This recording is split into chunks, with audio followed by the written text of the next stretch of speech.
হরিপুর গ্রামে রবি নামে একজন গরিব ছেলে বাস করত। তাকে দিনরাত অনাহারেই থাকতে হতো।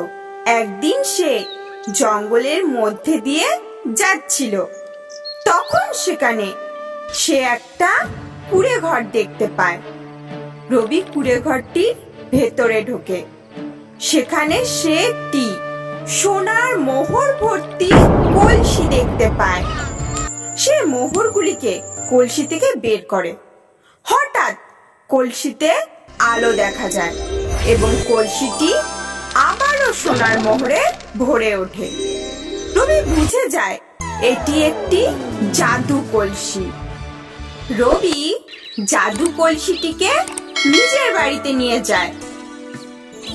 রবি কলসিটির সামনে গিয়ে বলে, তুমি আমার জন্য কি করতে পারো? কলসি থেকে আওয়াজ আসে, আমি তোমার জন্য পৃথিবীর সব কিছুই নিয়ে আসতে পারি।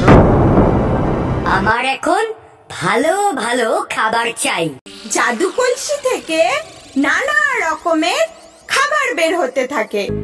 রবি খাবারগুলি খেয়ে খুব খুশি হয়। রবি কলসিটিকে বলে, আমাকে একটা খুব সুন্দর বাড়ি বানিয়ে দাও। রবির ছোট্ট কুঁড়ে ঘরটি বড় বাড়িতে পরিণত হয়। রবি জাদু কলসির সাহায্যে একটা গরিব সেবা কেন্দ্র খোলে। সে পয়সা দিয়ে গরিবদেরকে সাহায্য করত। এইভাবে রবি তার জীবন আনন্দে কাটাতে থাকে।